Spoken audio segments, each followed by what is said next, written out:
न दुनिया से न दौलत से नगर आबाद करने से, न दुनिया से न दौलत से नगर आबाद करने से, तसल्ली दिल को होती है खुदा को याद करने से।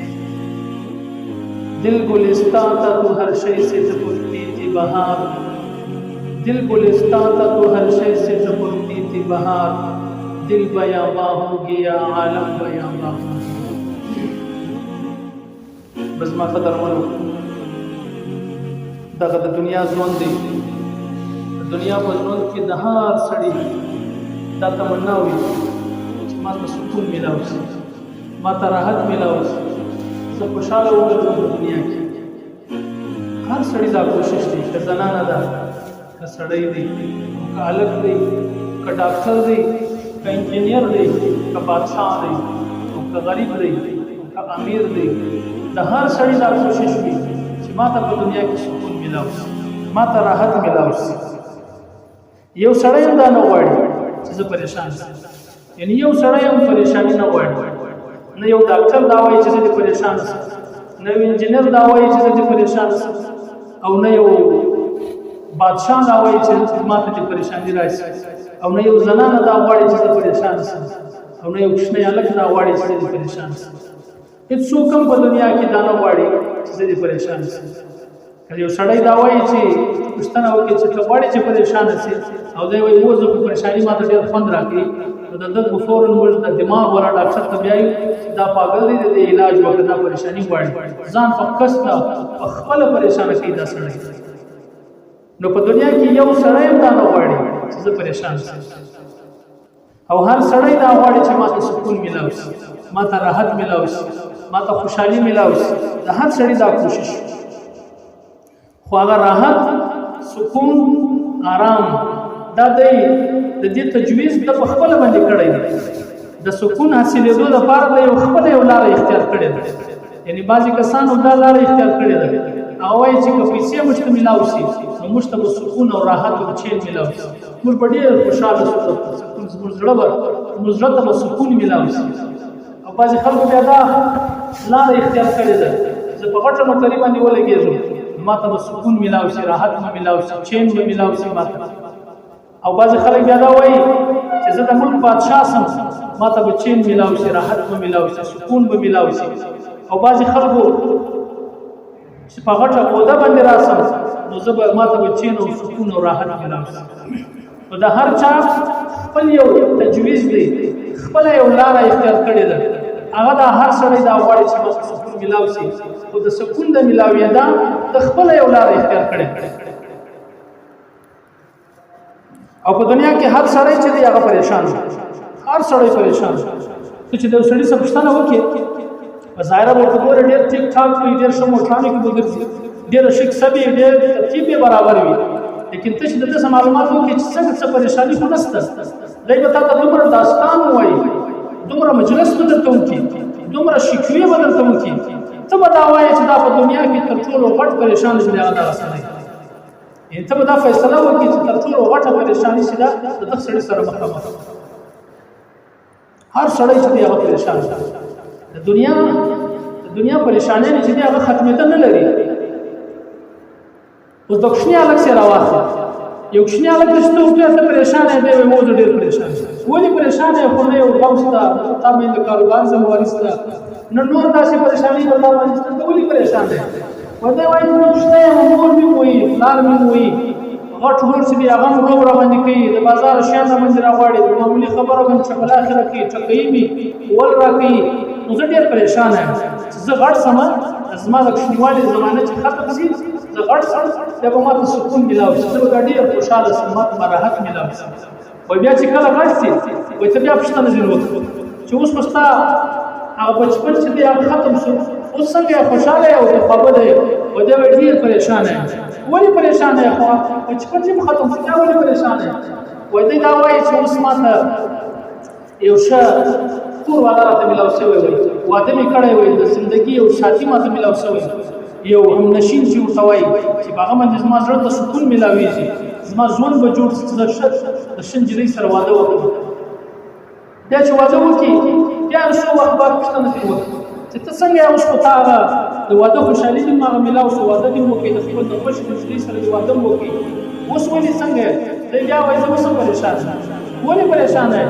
څو کاله زموږ اوس زموږ بچی نشته، اولاد نشته، دغه پریشاني سره مخامخ یو. بیا چې الله پاک اولاد ورکړي، څو کاله بعد بچی میلاو شي، بیا چې ورشي پوښتنه دې وکړي ویې ټکې حال احوال ځینې وکړي چې څنګه یې؟ وایي ډېر پریشانه یم. ولې پریشانه یې؟ اولاد خو شته خو نالایقه دي، ډېر کمزوری دي، افزه یې ډېره کمزورې ده. د کلي هلکان پوزیشنان اخلي، د فلاني زوی پوزیشنان اخلي، دی چې دې سبق یې نه زده کېږي، بیا د پریشاني سره مخامخ. خو چې بیا نیک لایقه قابله هلک الله پاک زوی ورکړي، ښه قابله زوی الله پاک ورکړي، بیا هم پریشان دی. ولې پریشانه یې؟ خو ستا زوی قابل هم دی، ډېرې بټې ټکرۍ ورسره دي، او ډېر ښه یعنې ماسټر ډګریانې ورسره دي، او ډېر ښه تعلیم یې کړی دی، او ستا زوی قابله ډېر دی، نو بیا ولې پریشانه یې؟ وایي خو نوکري یې نشته تر اوسه. په دغه پریشانه یم چې ښه نوکري ورته میلاو شي، ښه بهترینه جاب ورته میلاو شي، ښه بیا چې ښه جاب ورته میلاو شي، بیا چې پوښتنه ځینې وکړي وایي ولې پریشانه یې؟ وایي اوس په دې باندې پریشانه یم چې د یو ښه نجلۍ سره زه واده وکړم، اوس پسې ګرځم یو ښه مژور راته میلاو شي چې زما کور په هغه باندې ښایسته شي، د ده ژوند برابر شي، حالانکې په لکاو تنخوا ورته راډېر. اوس بیا آیا پریشاني مخامخ شو؟ وایي چې ښه مژور راته میلاو شي، د ده ژوند برابر شي، ښه بیا چې ښه مژور هم ورته میلاو شي، کور ته هغه بهو چې ورته وایي هغه هم راشي. بیا پوښتنه ځینې وکړي ولې پریشانه یې؟ اوس په دې کور هم جوړ شو، ښایسته مژور درته راغله. بیا چې پوښتنه وکړي وایي لور مې واده کړې ده، خواښ یې ډېر بد ورسره کوي، په دغه پریشان شي. بیا هغه شکل ورته اختیار کړي، لور مې واده کړې ده، سر او خواښ یې ډېر بد ورسره کوي، یا کومه بهو کومه مژور چې مې راواده کړې ده ډېره بېکاره ده، ډېر تنګول کوي. نو د پریشانۍ چې ده د دنیا پریشاني چې دي هغه نه ختمېږي، د دنیا پریشاني ختمېده نه لري. کوشش خو موږ په خپله طریقه باندې کوو، موږ وایو چې موږ ته سکون میلاو شي، راحت میلاو شي، او راحت او سکون چې دی د هغه یو بله لاره ده، هغه یو بله خوا کې میلاویږي، موږ غلط روان یو. هغه مثال داسې دی لکه یو سړی چې کراچي ته روان وي او دی ناست د پېښور په ټرین کې، د لاهور په ټرین کې ناست وي، زه کراچي ته روان یم. ملګری پوښتنه وکړي ته چیرې روان یې؟ وایي زه خو کراچي ته ځم. هغه ورته وایي د الله بنده دا خو لاهور ته روان دی. دی ورته وایي چې یاره دعا وکړه بس الله پاک زموږ کراچي ته ورسېږي. حالانکه ټرین روان لاهور ته دی، دی کراچي ته ځي، او هغه ته وایي دعا راته وکړه چې ما لاهور ته ورسېږم، کراچي ته ورسېږم. نو داسې موږ هم خپله زندګي بدلو نه، د بزرګانو سره ښه دعا وکړه الله پاک دا کار وکړي. ته خپل یو هغه ستا د منزل چې کوم دی، په کوم منزل چې روان یې، روان کراچي ته یې او ناست د لاهور په ټرین کې یې، نو دا سوال نشي پیدا کېدی چې څومره دعاوې درته وکړي چې ډېر غټ بزرګان ډېر لوی خلک تا ته دعا وکړي، ته کراچي ته نشې رسېدلی، ولې ته د لاهور په ټرین کې ناست یې. ستا روح بدل دی، ستا منزل هغه هدف چې دی هغه بدل دی. نو سکون چې دی راحت چې دی موږ په خپله طریقه باندې غواړو. د دنیا په ژوند کې، د دنیا په زندګي کې راحت نشي میلاوېدلی. یو سړی دا کوشش کوي چې ما ته به سکون میلاو شي، راحت دی په دولت کې ګوري چې په پیسو کې به وي، حالانکه ډېر د پیسو والا موږ وینو چې هغه ماښام ګولۍ خوري بیا ویدې شي. د کاروباري پریشانۍ نه دومره زیات دي، د شپې څو ګولۍ خوري بیا دی ویدې شي. او بعضې خلک بیا دا وایي چې په بادشاهي کې، په اقتدار کې به موږ ته سکون میلاو شي. حالانکې ما د ټول شدن بادشاهانو څخه پوښتنه وکړه څومره پریشانه دي. د یو بادشاه په باره کې راځي هغه 50 کاله بادشاهي کړې ده، د 50 کاله بعد چې د مرګ وخت یې راغی، یو چا پوښتنه ځینې وکړي چې تا خو ډېر خوندور ژوند تېر کړي، ده وایي په دا 50 کاله کې صرف 14 ورځې ما د سکون ژوند تېر کړي، نور ټول د پریشانۍ سره مخ. یو مولوي صاحب لیکي وایي ما یوه میاشت په امریکا کې تېره کړه، په تبلیغ باندې تللی، یوه میاشت کې 60,000 کیلومتره ما سفر وکړي په امریکا کې، 60,000 کیلومتر سفر مې وکړ. په دغه یوه میاشت کې دننه د هر سړي څخه ما پوښتنه وکړه ته به ډېر خوشحاله یې، خدای ښایسته بنګله دې ده، ډېر ښه کور دې دی، ماشاءالله بچیان دې دي، او ډېر خوندور ژوند دې دی. وایي هغه زه ډېر بېچین یم، ډېر پریشان یم. وایي یو سړی ما ته داسې نشي میلاو چې هغه زه ډېر خوشحاله یم. په ظاهر چې موږ ټول د بنګلې والا وو او وټې ګاډیانې په دې کښې ګرځي، دا وزیران منسټران د مینهګان شوی بس هغه دی ژوند. هغه اوس پوښتنه وکړه دننه صحیح یاد چې د ته وایي ډېر کم پریشانه یم. نو دا په دا بعض خلک بیا دا وایي چې په شراب او کباب او ناچ او غانو په دغه شان کې به راحت او سکون هغه کې سکون نشته. اخر الله رب العزت دا په زور باندې یو دعوه کوي، یو پکار الله پاک کوي چې ای زما بنده تا راحت په دولت کې وغوښتې ته تاته نشو میلاو، تا راحت په خواهش پوره کېدلو کې هغه تاته نشو میلاو، د زنانو په عیاشۍ کې نشو میلاو، شراب په کباب کې تاته راحت نشو میلاو. راحت چې دی هغه الا بذکر الله تطمئن القلوب، د زړونو اطمینان چې دی د الله په یاد کې دی. الله په یاد کې د زړونو اطمینان دی. کوم خلکو چې د خپل زړه روح د الله طرف ته کوي، د دنیا ټولې پریشانیانې به وي، پاکستان به په هغه حالات کې وي، ستا به زړه چې هغه سکون وي، ته به ډېر په راحت کې خوشحاله به وي. یو دی مصیبت، یو د مصیبت اسباب. د مصیبت اسباب چې د پریشانیانې د اسباب دي. مصیبت دې ته وایي چې ستا زړه متاثر شي، زړه اثر واخلي. خوشحالي دې ته وایي چې ستا زړه خوشحاله شي.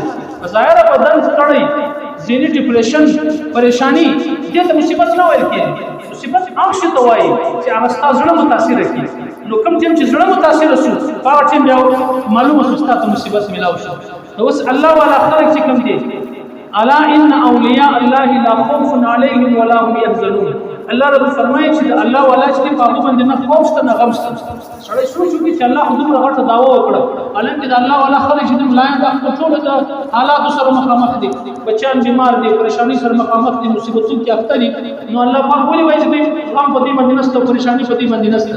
دا وجه دا بیان کړی ده چې هغه ظاهري نقشې دي، دا پریشانیانې دي. زړه چې دی مطمئنه دی، زوی بیمار دی لیکن زړه مطمئنه دی، او پیسې نشته لیکن زړه مطمئنه دی، د پریشانی سره سخت دی، خپل نه جوړ دی لیکن زړه مطمئنه دی. اصل شی چې د زړه اطمینان دی. الا بذکر الله تطمئن القلوب، د زړونو اطمینان، د زړه سکون، د زړه راحت چین دا د الله په یاد کې دی. کوم چا چې د خپل زړه روح، د خپل زړه ستنې چې د الله سره تعلق جوړ کړي، ګناه یې پرېښوله، بس هغه سړي ته راحت ملاویږي. که بادشاه وي دا به خوشحاله وي، که فقیر وي به خوشحاله وي، که ماسټر وي، که ډاکټر وي، که انجینیر وي، د زړه روح یې د الله سره برابر کړي، د الله سره تعلق جوړ کړي، بس دا سړی په مخ باندې دا به خوشحاله وي. پریشانیان به ډېرې ورسره وي، زړه به په سکون وي، زړه راحت به درته میلاو شوی. نو راسې د خپل سوچ چې دی هغه په دې باندې راولو، زه د ګناه څخه ځان بچاو کړم او د الله سره تعلق جوړ کړم. حالات راوستلو والا د الله رب العزت ذات دی، حالات ختمولو والا هم هغه دی. نن پریشانیان چې دي دا به الله ختموي، څوک یې نشي ختمولی. دوکه دې څوک چې وایي چې فلانی چې راسي بیا به دا ختم شي. په دغه وجه باندې موږ د خپل زړه روح چې دی هغه د الله سره جوړ کړو. نن دا فیصله وکړو د دې باندې چې کوم ژوند ما تېر کړی هغه توبه کوم، او نن دې باندې چې دا زړه چې دی دا به زه د الله سره جوړ